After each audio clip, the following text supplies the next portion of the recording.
Good morning. My name is Muremi, Johannes Muremi. I work for GIZ as a Senior Technical Field Advisor. And welcome. Today I'm going to train you on how to plant a tree in a more sustainable way.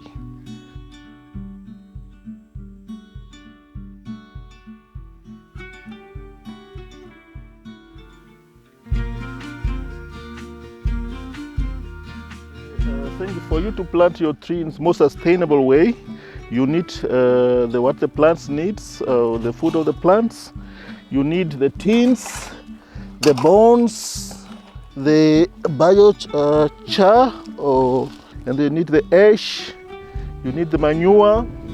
You need the green leaves or green grass, and then you need also water for your plants. All these materials mentioned, you can find them in your area locally. They are locally available, all in your vicinity.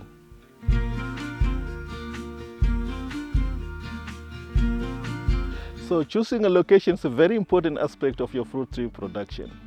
It's very important to make sure that you have a location or the site that is able to have light 6 to 8 hours uninterrupted.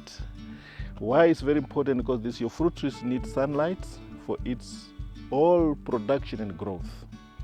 So avoid places like closer to the walls, avoid too closer to the fence. At least it must be 2 meters away from the fence, that it cannot be growing the fence, or any other thing that grows beyond your fence is not yours.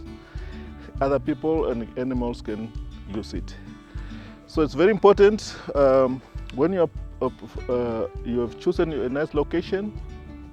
Also avoid where it is water logging, where it is the water's collecting, and so because your drainage is very important to your plant. If it's poor drainage, that's going to result that your root zones you're going to die off. So all the investment will not worth. It's very important to choose a site that is with a good soil drainage, well drainage, and then it is what you need to have good for your planting stations. Okay, it's very important. After you choose your location, you can use your spade to measure the length. This is almost 1 meter, and also 1 meter, and then you also dig 1 meter deep, and then you create 1 cubic of your food bank. It's very important for your holes to be as a square. Why is that? Because your roots can grow equally and also can enter and encourage it more equally at the angles.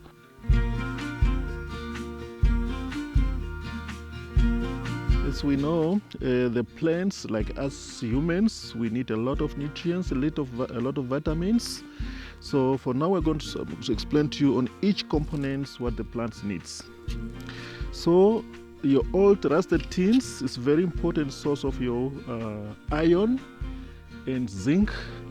That's for your proper root developments and also for the uptake of the minerals and all other nutrients that's in your soil. Your bones, that's your very good source of your calcium, and that's for your strong stems, strong root systems, and strong branches. That's also applicable to your bone char, which is actually just the bones that has been bent to create the same calcium content and also your phosphorus content. So you need also ash, which is your very good source of your potassium. That's why it is called potassium. It's from pot ash, and this is very important for your flower formations. When you talk about flower formations, we are talking about the fruit formations. So that's why it's very, very important for the ashes for your flower formation. And then you have also your biochar or coal. That's very important also for the harmonizations and balancing of your nutrients in the soil, and also it helps also to keep the soil moisture for longer time, and also to give the nutrients back to the plants when it's needed. It's actually get charged in the process that then the nutrients is available to the plants. So the plant also needs animal manure, and in this case we're using the cattle manure or cow manure. This is a very good source of protein and other minerals and other nutrients that the plants needs. And also it's a very important source of food for the microorganism that is in the soil. You also need some greenness, some leaves. It can be any leaf, whether from your vegetable gardens or from your local environments. And this is a very good source of your protein or nitrates for your plant that's needed to make the plants even more greener. And also it's very good for healthy growth of your plants and for reproduction of your plants.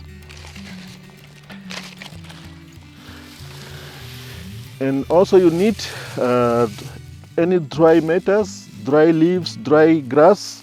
This is also very good. There's also some minerals and nutrients in the soil, even though it's limited, but it's also a very good source of retaining your water moisture content in the soil. It's also very important to understand that there are certain things that the plant do not need to put on your planting stations. That's your likes of your plastics, because plastic takes about 1,000 years before they decompose, and it's not good for your plant's health. You also don't need things like oil to your planting stations. You don't need things like the batteries from the radios or from the cars. Those are the don'ts. Plants don't like those things. Actually, they are toxic to your plants. Not only to the plants, but also to you as the end user of your fruits.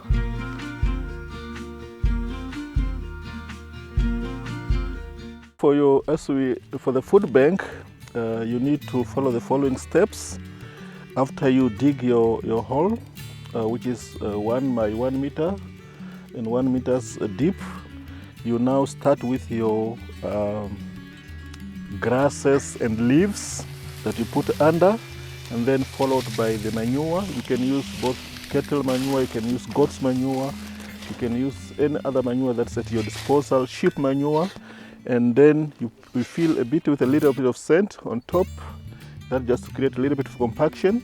And also make sure that your materials are well spread under. Again, then you repeat the same process. You start again with your grass and then manure, and then you put the sand on top again.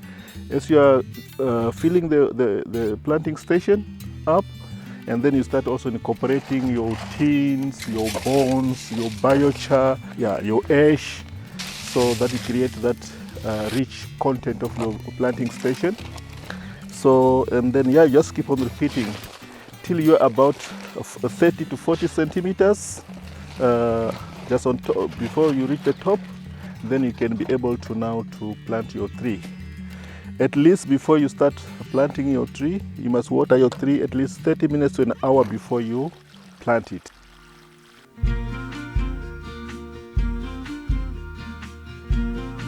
So it's very important, as you know, the roots has been surrounded. You need to a little bit just stimulate it. You just a little bit touch around it so that it can be able to grow out of its zones surrounding. So it's very important that you have to place your plant at the center of your planting station so that it can grow and eat equally all these minerals that is attached. If you put on the one side, what happens that you find that because this soil and the minerals are loose here, all the roots will grow this side. And what happens if there's strong wind, it can easily fall off. So that's why it's very important to make sure that you put it at the center so that your plant can grow equally, and the roots anchorage is also very equally distributed.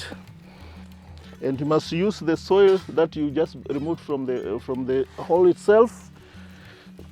Why? Because this soil, preferably the top soil, it has more nutrients also. And secondly, it is very good soil. And so once you have done, you can put a little bit more again of soil. Then you just have to gentle press on it, so that we are creating a contact between your plant and your soil. You can also utilize the sun more equally. So, and also later on, as your plant's going to bear fruits, if it's straight, it can carry more fruits without causing the plants to fall down. Okay, so once we've done this one, now we can put more manure on the sides, and we'll continue with our process again, one more layer.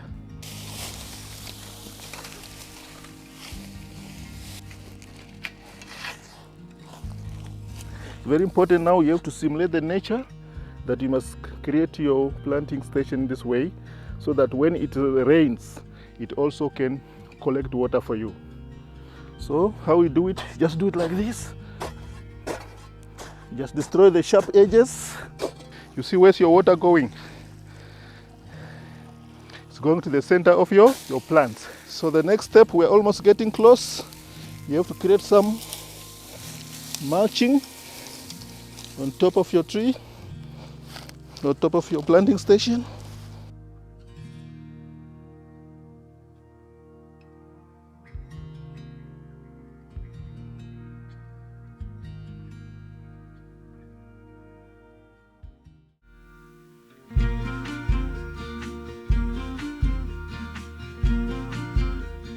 The other step, what you do now is watering your plants. It's very important after you've planted your trees.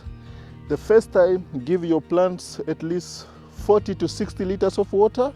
Or if you have more water, like you're using the hose pipes, give more water, so that this dry organic matter put there, they can start kicking in the decomposition. It's very, very important for water, to give your plant enough water, so that all this organic matter, they start decomposing since you have now water on it. So once you have done that, you can also collect some containers, fill them with water. It's very important, especially when it's a younger plant, or maybe you're also going out to other places to visit other places. Then you can put water there. Don't put on the lid, just leave it open like this. So what's going to happen is that it's going to go like a drip. So, and then your plant have sufficient water. So this is also plenty. There are a lot of the environments. Another way to make them more better use, collect them then and again use on your planting stations.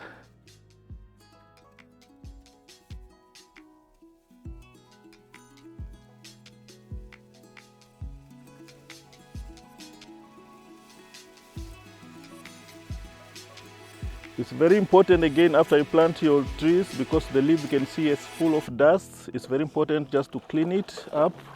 Why it's very important? That you are taking out all the dust from your leaves, then you are enhancing your photosynthesis, the way the plant makes its own food. Because if it's dusty, it will not be making more of its own food. And also to cool off the plant. So yes, that's one thing that you can do. Just clean a little bit with your watering can, or with your other methods of just cleaning the leaves off. As you know, this is a grafted seedlings, meaning that the top is an old tree that started already producing. The bottom is the younger seedlings. So you need to always, after planting, make sure that anything that's growing under here, after the grafting point, you need to remove all those plants. You must cut them off. You can use a sharp knife, or if you have a pruning shear, you can use a pruning shear. Important, like in this case, we can see our plant has some branches. You can also cut off at an angle your edge. So that what you're going to do, you're going to stimulate your plant to put more side branches. That's what you need for your plants. So I mean, that's it. Yes. Then after that, make sure that anything that's growing here, it must be kept off. You must take it off, so that you can have one single stem, and that can be very much well developed and strong. It's also very important now that, as you can see, we also have made a bank of taking in consideration your slope, that when it also rains, that can help you to retain water and harvest more water for your plant. So we make that neat soil bank to harvest water for you. So we come to the end of our training. My name is Muremi from GIZ Farming for Resilience. Thank you for watching.